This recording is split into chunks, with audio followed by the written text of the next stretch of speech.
नमस्कार. काय नाव तुमचं? अनिल चंद्रकांत काळे. मी काळेवाडी येथील शिवसेनेचा गटप्रमुख आहे आणि काळेवाडी आबाजी बाबाजी देवस्थान समस्त ग्रामस्थ काळेवाडीचा उपाध्यक्षसुद्धा आहे. निवडणूक मतदान आता 4 ते 5 दिवसांवर राहिले. 4 ते 5 दिवसांवर.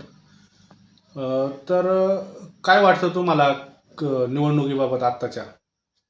आत्ताच्या निवडणुकीबाबत सांगायचं झालं तर आता कसं आहे, जिल्हा परिषदसाठी आमच्या गावचेच उमेदवार म्हणजे सुवर्णाताई देवीदास दरेकर आणि दुसरे आपले कपिल भाऊ काळे, हे पण आमच्याच गावचे सगळे. आणि आमच्या एक मित्र म्हणून सुद्धा आम्ही त्यांच्याकडे पाहतो. आणि पुढची त्यांची जी वाटचाल जी आहे ही युवा पर्वाच्या यांनी खूप आम्हाला याची वाटते काय, कपिल भाऊ जे आहे हे चांगलं असं काम युवकांसाठी करतील. तसेच दुसरे आमच्या गावचे उमेदवार म्हणजे सुवर्णाताई देवीदास दरेकर जिल्हा परिषदसाठी आहेत. ते सुद्धा जसं देवीदास दरेकर साहेबांनी आजपर्यंत पूर्ण पेठ गोडेगाव जिल्हा परिषद गटामध्ये जो विकास कामांचा डोंगर उभा केला, त्यांच्या पावलावर पाऊल ठेवून सुवर्णाताई देवीदास दरेकर हे सुद्धा कामांचा मोठा डोंगर उभा करतील हे आम्हाला खात्री आहे. गोंगडी बैठक झाली.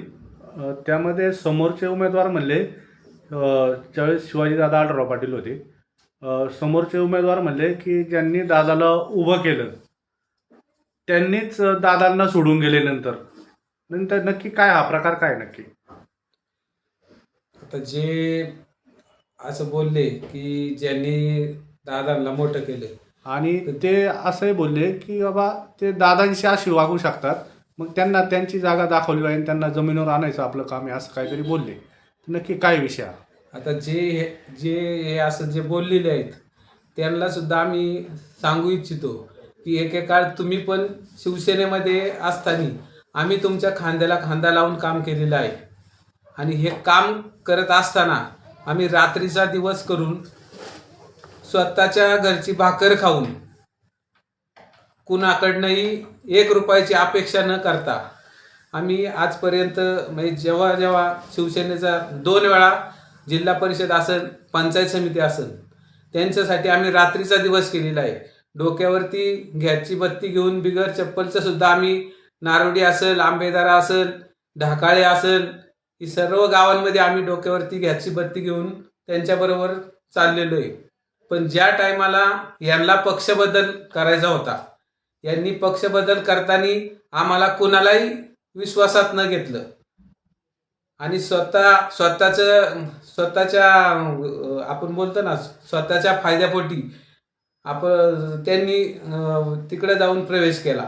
आम्हाला काही न सांगता सुद्धा त्यांनी असं हे केलेलं आहे. आणि आम्ही निष्ठावंत शिवसैनिक आजही आहे आणि इथून पुढे पण राहणार. आणि असं कधी आम्हाला पण म्हणजे हे नाही का आम्ही असं गर्वानी असं हे करतो. आता ते जे बोलले की ते कोणाला बोलले हे आम्हाला बी समजलेलं आहे की ज्यांना दादांनी मोठं केलं.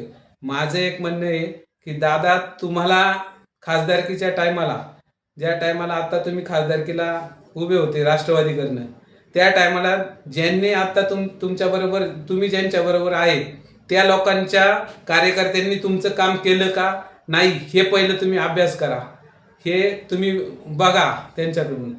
हे यांचे कार्यकर्ते तुमच्याबद्दल काय काय बोलत होते हे आता आम्हाला पण सगळं माहिती आहे. पण ती वेळ आल्यावरती आम्ही ते सगळं बाहेर काढू. पण आज रोजी तुम्हाला एक सांगतो की दादा, आम्ही आज पण निष्ठावंत शिवसैनिक आहे आणि तुमच्याबद्दल आम्हाला आदर आहे. आम्ही कधीही तुमच्यावरती आम्ही कधीही टीका केलेली नाही. पण दादा, आता सांगायचं झालं, तुम्ही ज्यांच्याबद्दल आता प्रचार करताय ज्यांचा, ते राष्ट्रवादी आता घड्याळाच्या चिन्हावरती आणि आम्ही निष्ठावंत शिवसैनिक आहे. निष्ठावंत शिवसैनिक दादा, तुम्हाला पण माहिती आहे की वडापाव आणि भेळ खाऊन हा निष्ठावंत शिवसैनिक काम करतो. असे ढाबे कोणाचे ढाब्यांवरती जाऊन हे करून कधीच हा शिवसैनिक जगत नसतो. ज्या टायमाला यांना पक्ष सोडायचा होता त्या टायमाला अनेक शिवसैनिक यांच्या दारात जाऊन बसलेले होते, यांच्या कार्यालयात जाऊन बसले, रडले, त्या ठिकाणी रडत होते की तुम्ही गेली 15 वर्ष तुम्ही जे शिवसेनेमध्ये राहिलात, शिवसैनिकांनी तुम्हाला जी साथ दिली ती तुम्ही आता हा पक्ष सोडू नका, हा पक्ष तुम्ही सोडू नका. आणि कसं काही म्हणजे शिवसैनिकांनी स्वतः खिशातली पदरमोड करून, खिशातून पैसे खर्च करून यांना 2 वेळा, एकदा जिल्हा परिषदला, एकदा पंचायत समितीला यांना निवडून आणलेलं आहे. आणि आता जर हे राष्ट्रवादीत जाऊन जर असं बोलत असतील की शिवसैनिक हे सगळे माझेच आहेत, तर हा शिवसैनिक हा निष्ठावंत शिवसैनिक असतो. हा कधी कोणाला विकला जात नाही, कधीच कोणाच्या रुपयाला बळी पडत नाही. आता जे बोललेत की ज्यांनी शिवाजीदादांनी ज्यांना मोठं केलं, माझं एकच म्हणणं आहे की ज्या टायमाला तुम्ही शिवसेनेत होते त्या टायमाला सुद्धा शिवाजीदादांनी तुम्हाला तळच्या हाताप्रमाणे जपलं. आणि त्या टायमाला जेव्हा तुम्हाला जेव्हा सभापती व्हायचं होतं त्या टायमाला तुम्ही पक्ष सोडायला लागले, त्या टायमाला हा निष्ठावंत शिवसैनिक तुमच्या अक्षरशः दारात जाऊन रडलेला आहे. आणि दादांच्या पण डोळ्यातले अश्रू या शिवसैनिकांना पावत नव्हते की आज रोजी एवढं 15 वर्ष दादांनी सुद्धा तुम्हाला साथ दिली, दादांनी सुद्धा तुम्हाला या जिल्हा परिषद पंचायत समितीमध्ये निवडून आणलं.